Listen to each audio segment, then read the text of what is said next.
4 দিনের জন্য বেড়াতে গিয়ে বাড়ি ফিরে মনে হচ্ছিল কতদিন পরে বাড়ি ফিরলাম। এত হই হুল্লোড় করে ফেরার পর বাড়িটা যেন একটু বেশি শান্ত লাগছে। হ্যালো বন্ধুরা, কেমন আছো তোমরা? আশা করছি তোমরা সকলে খুব খুব খুব ভালো আছো। বেড়াতে যাওয়ার আগে একটা আনফিনিশড ওয়ার্ক রেখে গেছিলাম, সেটা হয়তো তোমাদের সবার মনে আছে, জয়ের পাঞ্জাবি কেনা। জয় যখন বলল ও কয়েকটা পাঞ্জাবির দোকান সিলেক্ট করে রেখেছে আর আমাদের সেখানে যেতে হবে, আমি আর না বললাম না। যদিও বেশ টায়ার্ড ছিলাম, তাও মনে হলো সবাই মিলে যদি একটু বাইরে বেরোই তাহলে হয়তো ভালোই লাগবে। তাই যাওয়ার পথে দিদিকেও তুলে নিলাম। সুব্রত সাজেস্ট করলো যখন থিয়েটার রোডের দিকে যাওয়াই হচ্ছে তাহলে ডিনারটা আজকে আমরা জিমিস কিচেনেই সেরে ফেলবো। আর জিমিস কিচেন যাওয়ার জন্য সবাই এক কথায় রাজি। হালকা ঠান্ডা আছে দেখে আমি আজকে এই তসরের শাড়িটাই পরলাম। এটা আমার ভীষণ ফেভারিট শাড়ি। তসরের উপরে এই কালামকারি হ্যান্ড পেন্টেড শাড়িটা সুব্রত এনেছিল বিজয়ওয়াড়া থেকে।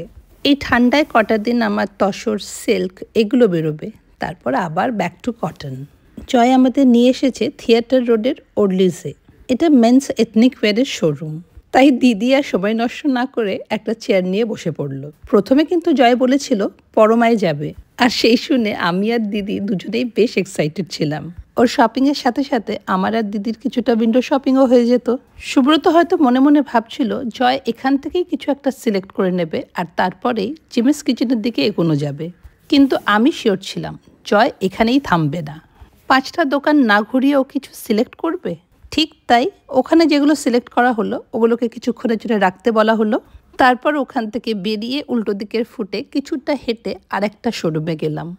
ওখানে সব কিছু দেখার পর ফাইনাল ডিসিশন এটাই হলো যে ফ্যাব ইন্ডিয়ায় যাওয়া হবে। তারপর গাড়ি নিয়ে চলে এলাম হিন্দুস্তান পার্ক। ব্যাস হয়ে গেল আমাদের জিমিস কিচেন। ফ্যাব ইন্ডিয়ায় ঢুকে কিন্তু ওর একবারেই সব কিছু পছন্দ হয়ে গেল। জাস্ট ভাবো, আমরা তো সল্ট লেকের ফ্যাব ইন্ডিয়া থেকেই নিতে পারতাম।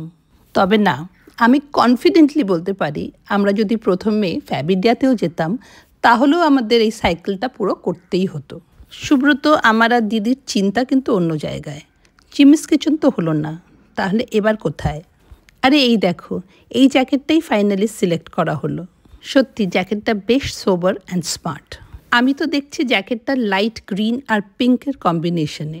তবে জয় যে কি দেখছে জানি না, কারণ ও কালার ব্লাইন্ড।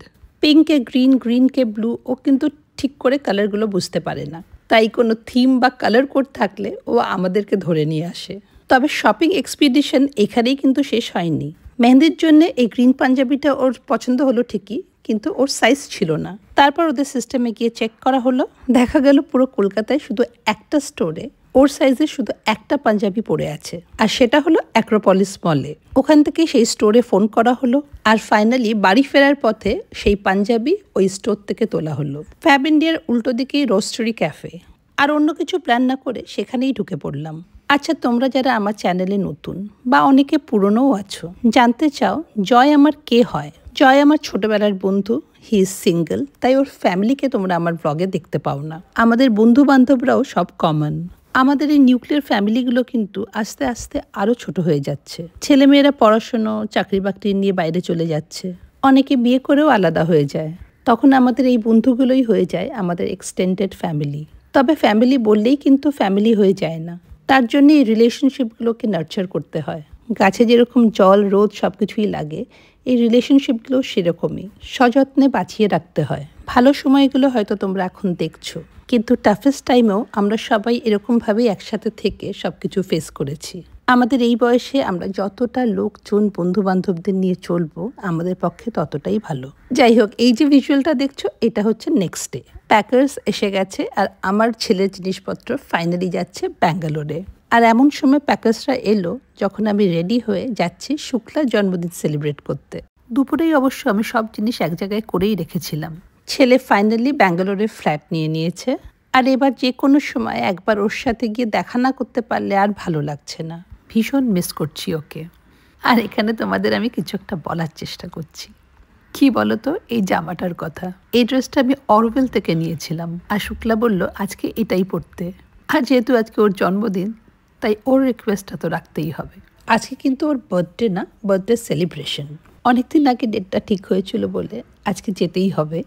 কিন্তু সত্যি বলতে পন্ডিচেরি থেকে ঘুরে আসার পর এখনও কিন্তু টায়ার্ডনেস যায়নি। এদিকে বউ এসে গেছে গাড়ি নিয়ে আমাকে পিক করতে। আমাকে নিয়ে তারপর পূর্বাকে পিক করে চলে যাব এয়ারপোর্টের দিকে একটা রুফটপ রেস্টুরেন্টে। পৌঁছে লিফট থেকে বেরিয়েই দেখা হলো এক বিউটিফুল ইউটিউব ফ্রেন্ডের সাথে। একটু ভিডিও রাখি, আমার দারুণ লাগে তোমাকে, একদম ইন্সপিরেশন। আমি মনে করি তোমার সময় যেন আমি এরকমই স্টাইলিশ থাকতে পারি। Thank you so much. তোমাদের সঙ্গে দেখা হলে আমার যে কি ভালো লাগে। তোমরা যখন বলো আমি তোমাদের মোটিভেট করি বা ইন্সপায়ার করি, ঠিক উল্টোটা জানো। আমি যে কতটা মোটিভেটেড বা ইন্সপায়ার্ড হই আমি ঠিক বলে বোঝাতে পারবো না। আর এই দেখো, অনেক দিন পরে সব বন্ধুরা এক জায়গায় হাজির। এই রুফটপ রেস্টুরেন্টটার নাম হচ্ছে এরোস্কাই। এয়ারপোর্টের কাছে প্লেনগুলো উঠছে নামছে দেখা যাচ্ছে, তাই বোধহয় এই নামটা। শীতকাল বলে বাইরে বসতেই ভালো লাগছে, তবে গরমকালে ভেতরেই বসতে হবে। ভেতরে বসার জায়গাটাও বেশ ভালো। সবাই এক এক করে এসে গেছে, শুধু মধুদি এখনো আসেনি। আর মধুদি যে আদৌ আসবে কি না তার কোনো সিওরিটিও নেই। সকাল থেকে মাথা ব্যথা, জ্বর, আর সেই নিয়ে আবার অফিসেও গিয়েছিল। আমরা যখন রাস্তা থেকে ওকে ফোন করলাম সে তখন কম্বল মুড়ি দিয়ে বাড়িতে ঘুমোচ্ছে।